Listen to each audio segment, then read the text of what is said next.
现在要冲高铁，好紧张，我都流汗了。Amy 出来都很紧张，我们已经很多次赶车用冲的。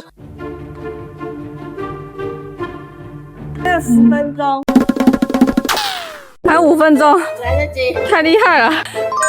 A few moments later， 那时候我是不是很安静？对，很帅气在飙车。那时候想说，我相信你，Amy 一定会赶到。我不是相信，我眼中就只有我到。路上的那个摩托车瞬间很像卡丁车想撞下来，我真的以为我们会压线，然后还要跟服务人员说等我。这次连冲楼梯都不用冲，今天比较优雅，优雅的来了。然后还有位置坐，有位置这件事也是有鬼是不是？我怎么看都有位置，有我用位置这个高铁的 app 订，然后我们怎么看都没有看到，就是很诡异的地方。这趟旅程的其他人也有订，他们有时候都订不到，到底是什么回事？然后就觉得我昨天很糗，每一班都可以选啊，我们在不同时空，我们的 app 跟你不一样。而且你今天看你还是一样没有票，对啊，这很奇怪。反正我们就是顺利高铁爱我。